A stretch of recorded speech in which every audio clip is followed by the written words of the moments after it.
Well, let's go ahead and get rolling then. I do appreciate you joining us, whether you're joining online for the live presentation today or the rebroadcast, which will be on YouTube. We always appreciate you being here. We know that there's a lot of options, and so we really value you picking our forum to learn from, because it is hard to spend extra screen time. There's so many options, and especially as the weather's getting more beautiful. So thanks for doing this. We value your time, and we're going to try to do our very best to make this worth your time so you can really learn and benefit and value from this.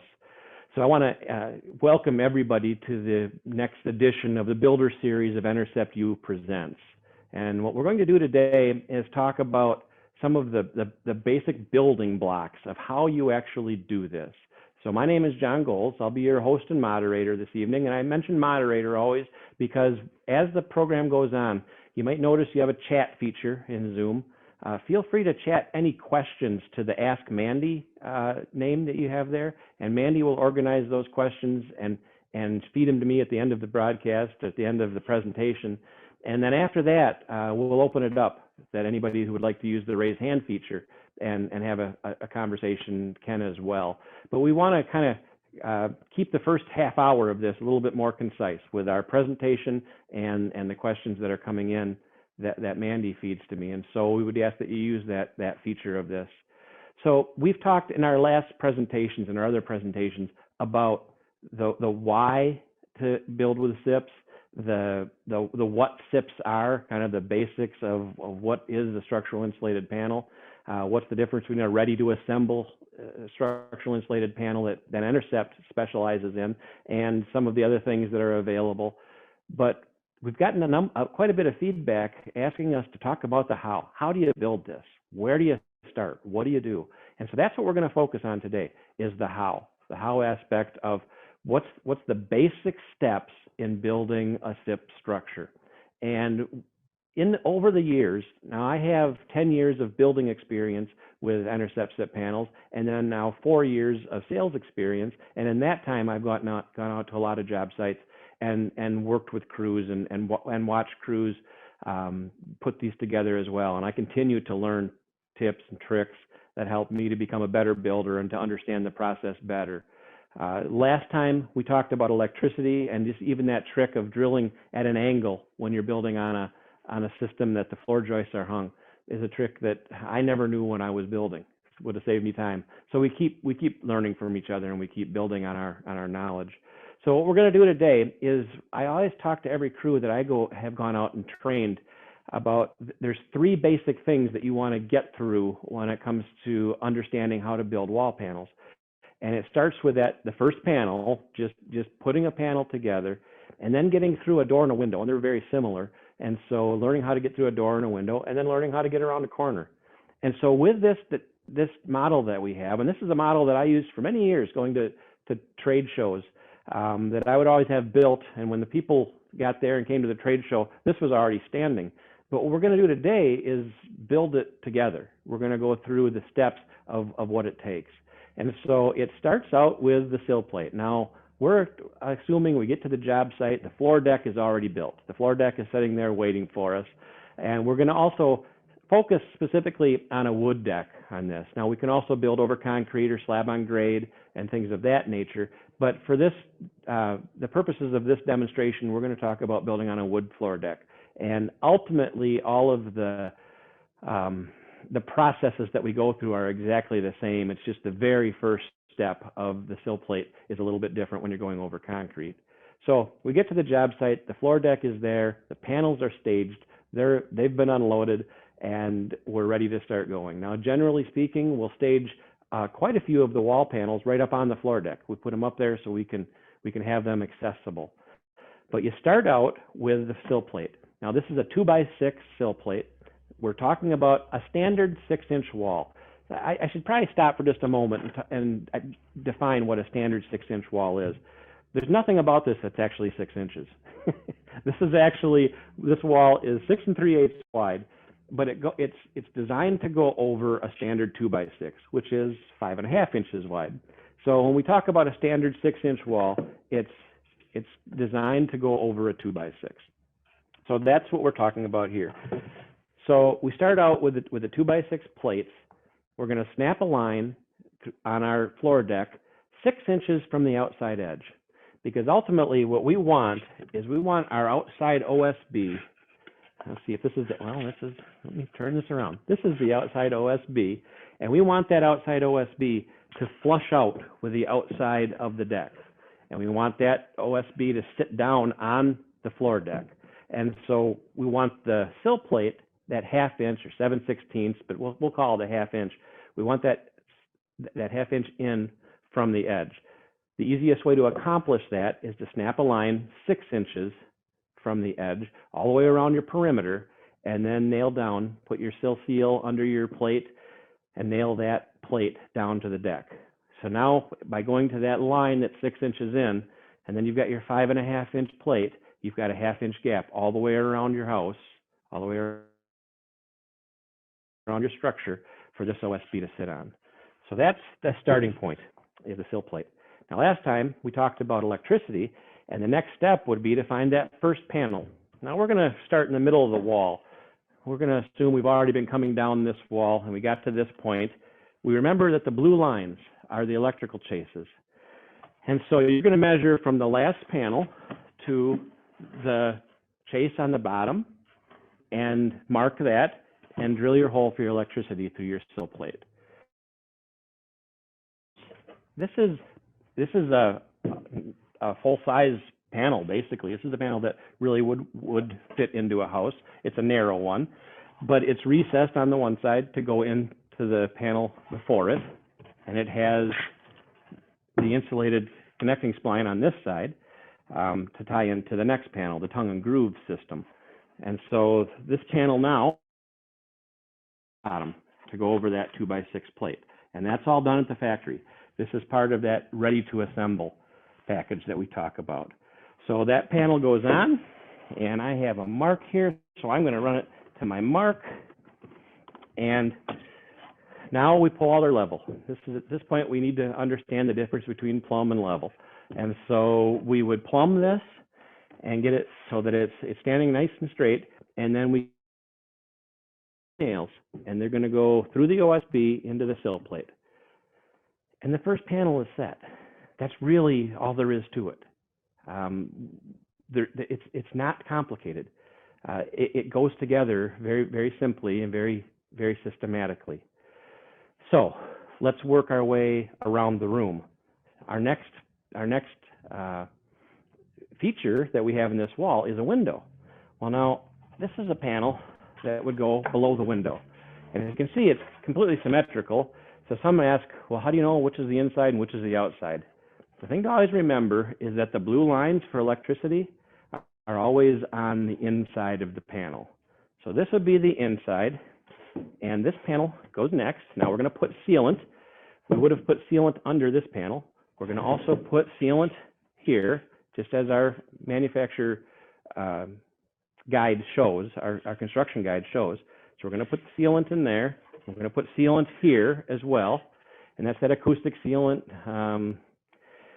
It never dries. It's a great product, except that it's messy, so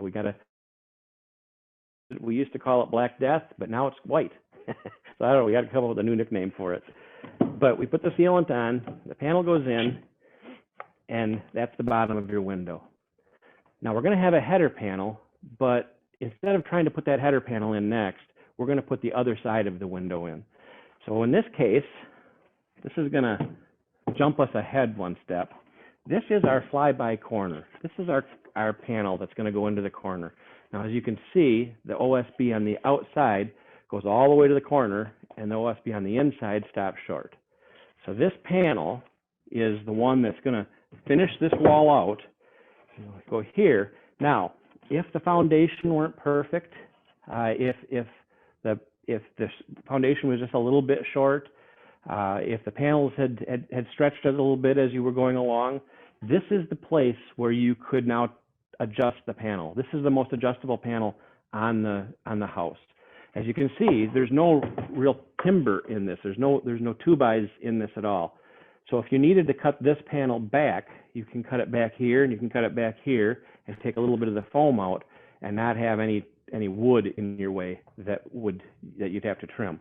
So you put that panel in place, and now I'm going to note something here down at the bottom. When this panel goes in place, and this is something that can be a little bit of a challenge to remember. You notice down here, we want to keep that panel back that 1/2 inch, because our next panel is going to have OSB on it, and it's going to come all.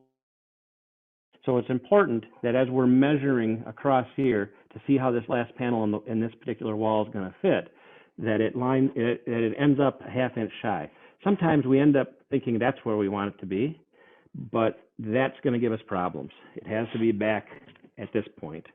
So that's something just to keep in mind as you're laying things out. Now, if it ends up being short of that, that's okay, because this panel, if there's a gap here, the way this panel is, it's going to be, there's a 2x6 here that's going to be shot together with our 8 pennies. If that's not all the way into that corner and you need to spray foam a little bit there, you're fine. You can still make a really tight corner. So having a little bit short is not a problem. Having it a little bit long is a problem. So now, and we're gonna go next to our header panel. So this is the header for our window. Now, this isn't the typical header. This one is made with 1x. Typically, this would be made with 2x, but the guys who put this together took pity on me because I'm not in the field working every day, and they think I'm weak, so they didn't think I could lift one with 2x headers. So they made one with 1x headers for me. But this is what we have, is our window like this. Now, typically speaking, I'll try to do this without turning my back to the camera too many times, but this header is going to set in here just like that. And now this window is complete. That window is completely put together. Now, the posts on each side of the window are designed to carry that header. So the 2x line up with the 2x in the post on the walls, and that's all framed out. At Enercept, we also do send some little OSB strips when you have a setting like this where the part of the connecting spline is showing. And they're just little strips that you can tack in there, and it gives something for the trim to flush out on, and on the outside for the windows to nail into. And there you have first panel, header panel, and you've made it to your corner, to your first corner. Now, let's go around the corner. Here again, we have our next panel, and you'll have to disregard the numbers because I put 2 different kits together, and in the process, we got 20 up to 23, and then we dropped down to 10 for some reason. Now, this panel, again, coming from Enercept, is going to have that bottom notch already taken out of it. And we talked about this OSB sliding through, but this has to go around that plate. So the panel will set in place, and it slides just like that. And we made it around the corner. Now, this panel has a 2x here in the top that runs the full length, and that lines up with a. So when we get that all together, now we can take our 8 pennies and again shoot into that, and that makes a remarkable corner. So typically speaking, when I come to a house to start building it, I will start in a corner, and I will use just drywall screws and tack together one corner. And ultimately, that panel on this side is the last panel I'm going to install, but I use it to brace the corner. And then you can continue on, and you don't have to worry about bracing it as you go. Now, if you've got a long wall, you're going to want to put some braces in some windows after you plumb it up and make sure you straighten it out. And like with any other construction, before you start going on to your roof panels, you're going to want to string it and straighten it and make sure you have it exactly where you want it. But that gets you that corner, and like I say, when I get the last thing around the house, the last thing I'll do then is take this panel out, build my wall to that point, and then slide that panel in and put it all together. Now we have a doorway. Now in a doorway situation, you're going to want to measure the header. And again, we have a header panel here. And find out exactly what that rough opening is going to be. And then make sure your plate is marked at the bottom for that header. But instead of trying again to put this header panel in place and prop it up, what we're going to do is grab the next panel. It happens to be this little beauty. We're going to put that in place, but we're just going to set it there. We're not going to tack it in. We're not going to do anything more. Just going to set it there. And then with a two-person operation, you can take that panel and tip it out, slide this down into place, and then pull that in.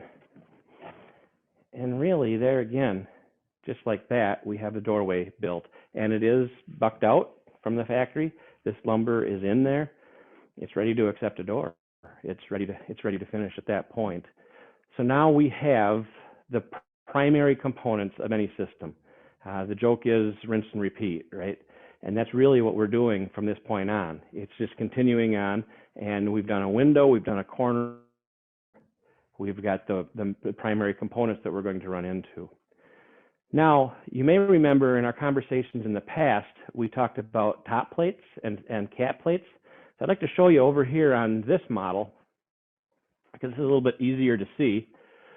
We have the top of the panel is recessed for a 2x6 top plate, and that runs flush with the top of the OSB and is all put together. And then there's the 1.25" cap plate that's basically rim joist material, basically, that sits on top of that spans that load out to the OSB on both sides. So that would be the next step, is to put the top plate and the cap plate on. So I will just show you briefly how we continue up the wall. And so I don't have that top and cap plate for this model, but I'll show you, this is back when we used to do a double top plate. So the top plates would go in, and then anytime with an Enercept panel you want to start tying things together, there's always going to be a recess in the next panel so that you have a tongue and groove setting. So that's what we have here, is we have we have a recess in the next panel that goes up, and then this plate that is prepared for it. So in this particular setting, we're going to put panel number 13 up here. Something I want to show you about this panel is the post that's built in. And whenever we're carrying a ridge beam, there's always a post built in to the panel where the pocket is. So this goes in place. The panel is recessed at the bottom, and there again, you take your 8 pennies and shoot them here. This has the post in it that carries, and the next thing would be the ridge beam. Here's a mocked up ridge beam that we use. It's generally a glue lam like this. The pocket is all built in. That's done at the factory. Again, ready to assemble. So that ridge beam is going to set like that and go over to the pocket on the other end. And you're ready for roof panels. Now on this particular mock-up, let's see if I can do this without hurting myself. We did it. There we have it. Now we're not going to take the time to get into the next step of roof panels. It gives you the basics of what we're talking about with Enercept SIP wall installation. Like I say, it's important to plumb it as you go, make sure it's straight. It's important to put sealant at every joint. We're also going to, we'll talk in a later broadcast about all of the accessories that go along. The screws, the nails, the tape. Every joint gets taped on the inside as well. So that gives us, like I say, the overall view of where do you start and how do you go about doing this. So I hope that helps.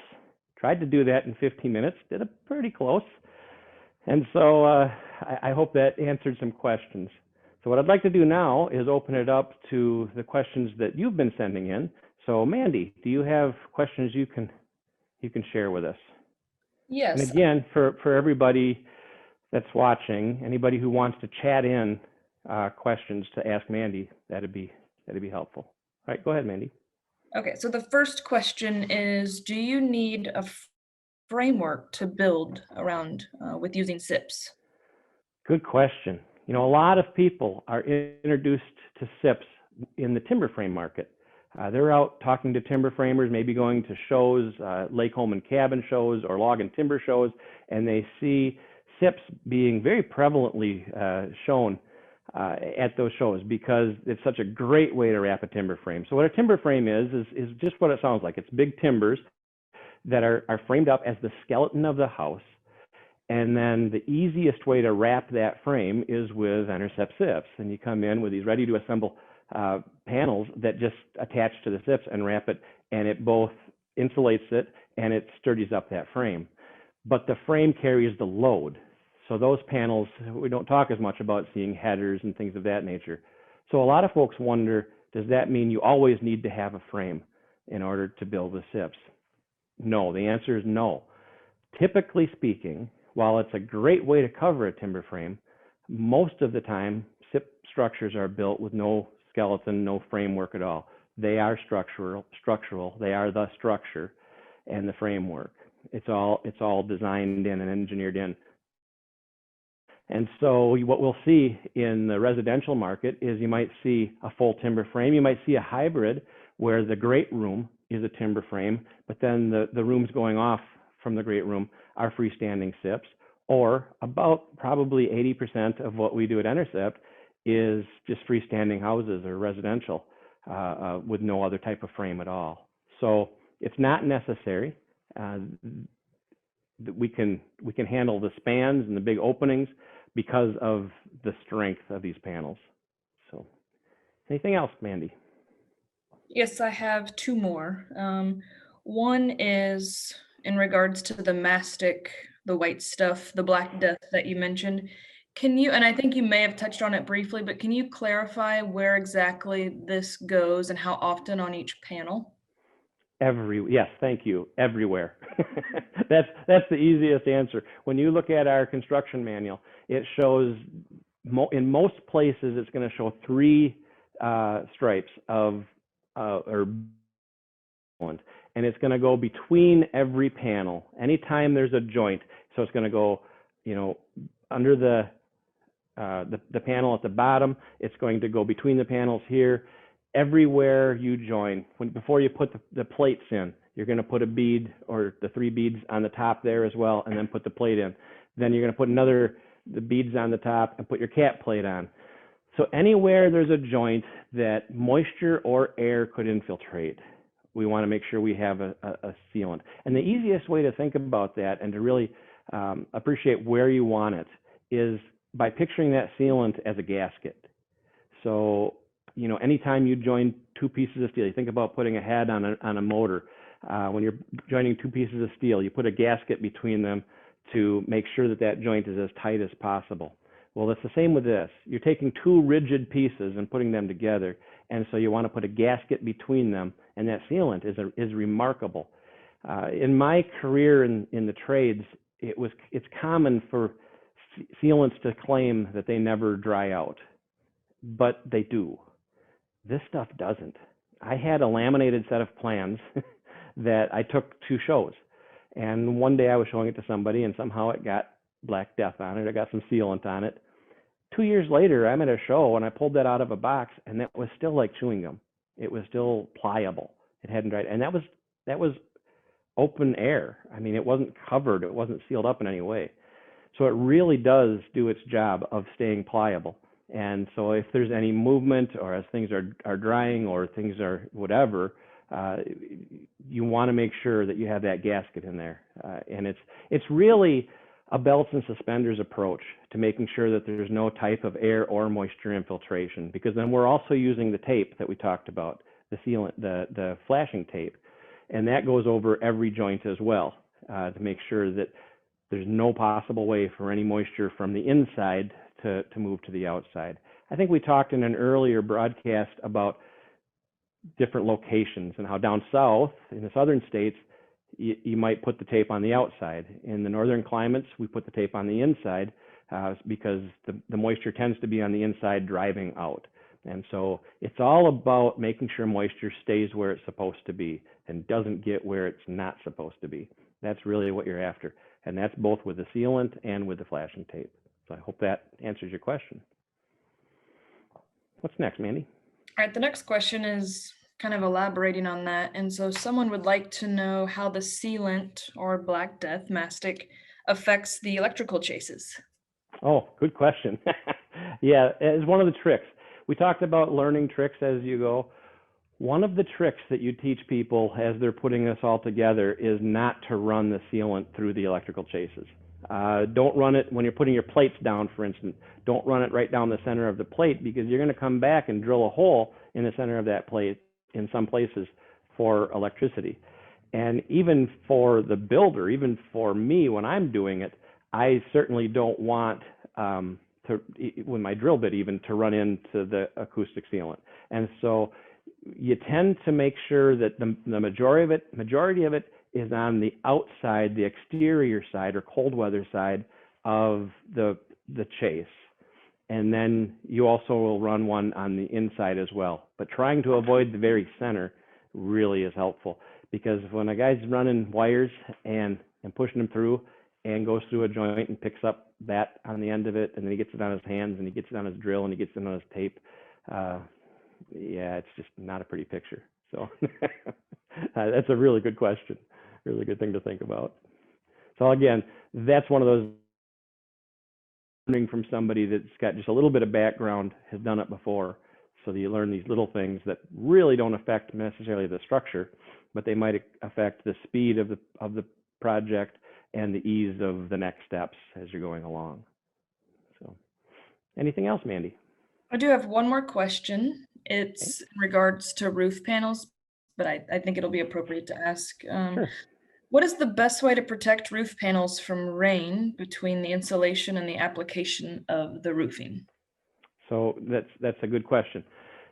Between installation and application. So generally speaking, after they're installed, you're going to put your underlayment on immediately, whether it's a synthetic titanium paper. GAF makes a really good product called Deck Armor. You're going to want to put that on, even if the roofers can't get there right away. You're going to want to put that covering on right away. Keep it from getting rained on, as avoid as much as possible. Now, this is Exposure 1 OSB. This OSB is remarkable in what it can handle as far as moisture. It's designed to be in construction, in the construction environment. This was probably best illustrated to me, and maybe I've mentioned this before, but we were on a job site that they had to cut off the bottom of one panel for an access chunk as a step on that job for the rest of the job. And I'll just show you. It basically looks, like this. This is what we had cut off. It was a 6-inch panel instead of this 10-inch, but this is what it looked like. And we laid it down in the mud and the dirt and snow and used that as a step to get in and out of the house for the rest of the project. In the spring, we picked that up, and it basically still looked like this. I mean, it really weathered remarkably well. But you don't want to press that. This is OSB. It will eventually swell these edges. It will soften the edges if it's in a situation where it's continuously wet. So putting the roof underlayment down as quickly as possible is a really good idea. Now, one of the beauties of SIPs is, generally speaking, the roof goes on in a very few days. So even if there is some weather, in 2 or 3 days on most projects, the roof is on. And so then you can get the underlayment on as well. It's not a matter of it's going to be weeks of putting the roof on, and it's going to be in the weather all of that time. In terms of the tools, I've had one builder, and this is very minor, but with his tape measures prior to laying sealant or just using his tape measures, he will put Vaseline on his tape measures so that when he's using it throughout the day, when using the mastic, because it has the base layer of Vaseline, he simply then just wipes off the Vaseline at the end of the day. And so then that sealant never gets on those. So wow, I love that suggestion. I love that suggestion. Just last week, I threw a tape measure away, a 25-foot Fat Max. It wasn't a cheap tape measure, but it got the white sealant on it and ended up getting, reeled up and on the inside of it, and it was I couldn't figure out a way to make it usable. So that is a really cool idea. I love suggestions like that. So what we would like to do is we do want to open this up for anybody who'd like to use the raise hand feature. We try to keep this part of it to a half hour. We did about that. And so anybody who has someplace else they need to be, we certainly understand that. But we're also going to give everybody that would like to the opportunity just to use the raise hand feature, and we'll listen to your questions. But something I'd like to mention before that is our next episode. We'll do our next episode of Enercept U in about 3 weeks, and we'll be sending out emails talking about it. But we would like to hear from you, what you would like to hear, what you would like to know, what you would like to have presented. And even maybe I'll add something to that. As summer is here, or approaching, and the days are getting longer, and days like today, it's hard for us to stop what we're doing, especially if we're out building. What time of day for the live broadcast? Is there a time of day that would work best for you? And we'd kind of like to get a consensus from our viewers as far as what would work. Thought. Now, of course, whenever you can't make the live broadcast, it is posted on our site, and we do encourage you to subscribe to our YouTube channel and get the updates. These broadcasts are put on complete, and then they also get broken down into frequently asked questions segments as well. And so by subscribing, you have access to all of that. But for anybody who would like to join the live broadcast and have a chance to chat afterwards and so on, we'd like to hear from you as far as what would work best for timing and subjects. So with that said, are there any hands, any questions that anybody would like to ask? And if not, we certainly understand if you'd like to get back to your day. That won't hurt anybody's feelings, but we want to give you the opportunity to ask any questions that you might have.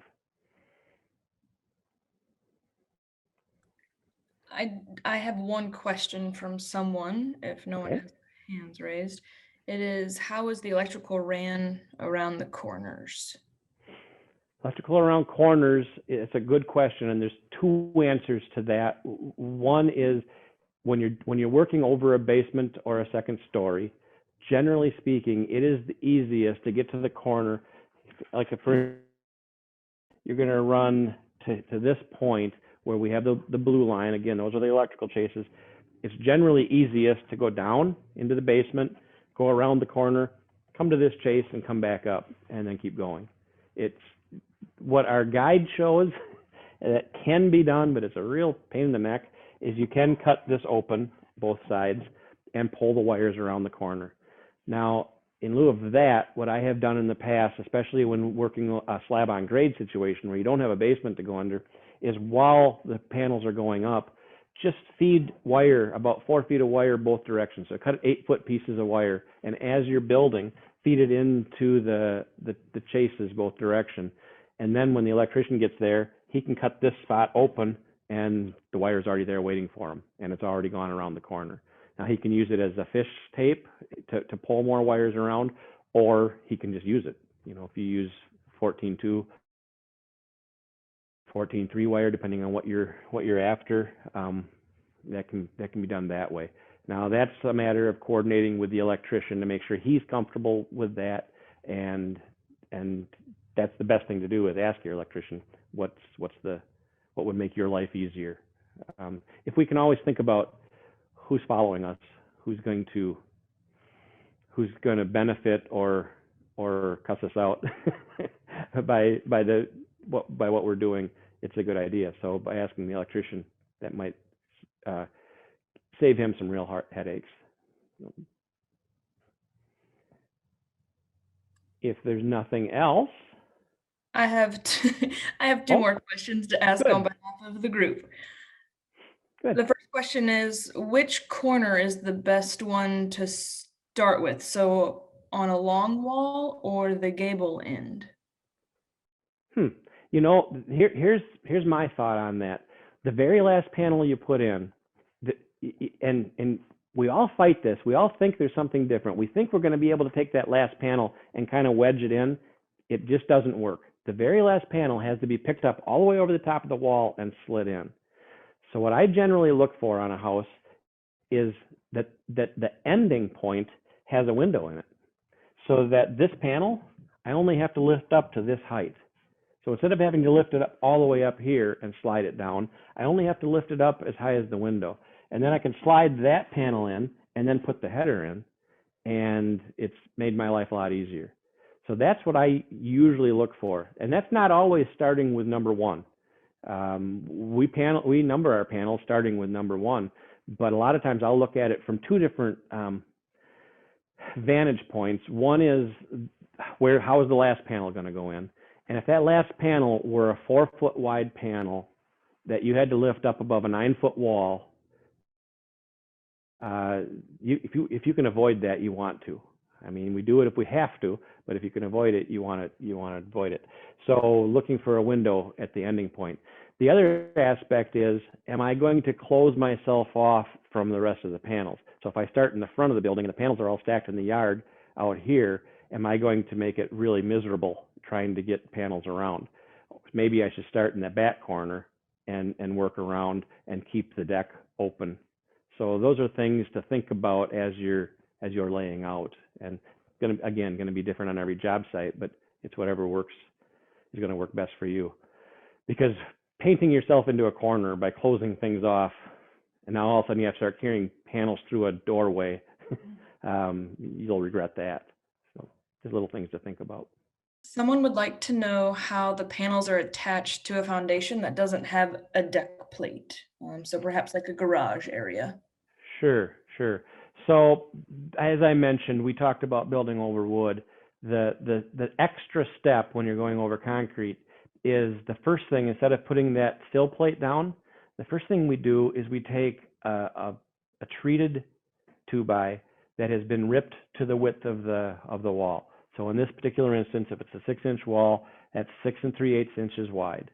So you take a treated 2x, and that gets bolted down, pinned down, just like you would any other wall that you're building over concrete. So whatever concrete anchors, they might be J-bolts that are put into the concrete when they pour, or it might be something that's drilled and put in afterwards. But one way or another, you're anchoring that treated 2x down to the concrete.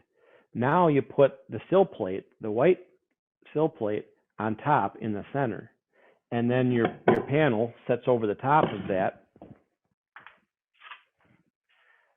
Take this wall panel and tip it this way, so your panel sits over the top of that, and now your OSB, instead of resting on the concrete, is resting on that treated plate. That's the idea of having that plate ripped to the width of the wall. So that's carrying this load inside and out down to the concrete. So that's really the only extra step. And our drafters take that into account when they're designing your building. So if you want, in the construction industry, 9-foot walls are 9 foot 1 1/8. And if you want it to finish out at 9 foot 1 1/8, like a standard wall, that 2x is taken into consideration, and we make our wall 1.5 inches shorter, so that it all comes out at exactly 9 foot 1 1/8 once the cap plates are on. So it's really a simple process. The bigger challenge probably is the electricity aspect of things, when you want the electricity in exterior walls. And so generally speaking, what we see with slab on grade, especially in residential, in a shop setting, there's a number of different ways to go about this. But in residential, where you want electricity over to a certain point and you can't bring it to an interior wall, usually they'll put it in conduit in the concrete before they pour and have it stubbed up at the plate site. And so then it ties in and gets pulled up to the chase, the 16-inch chase. But it has to be pre-planned more than when you have a basement under it, where you can just kind of figure it out as you go. So hope that covers that. Those are the only questions I have, unless anyone has a last minute they'd like to type in. Or if anybody wanted to raise their hand or ask anything, we're sure welcome to do that. Otherwise, we really do appreciate you taking the time to be here. We look forward to some feedback from y'all, and let us know, like I say, what you'd like to hear about in the future. And rather than giving you a subject now, we'll see what kind of feedback we get, and we'll send it out in an email. We'll let you know what we're going to talk about next. But in the meantime, we really do appreciate your time and look forward to working with you. Feel free to contact your sales rep, ask more questions, send plans. We can look over plans, we can talk about them, and tell you what can be done in your particular setting with both wall panels, and we didn't get a chance to get into roof panels today, but we can talk about that as well, how the roof panels go on, dormers, skylights. There's so many things that can be done. And with SIPs, the possibilities are so fun because of the spans that we can achieve and the beautiful timbers that can go in to support the roof. So we look forward to hearing about your project in the near future. So for now, this is Enercept U, and we thank you for joining us.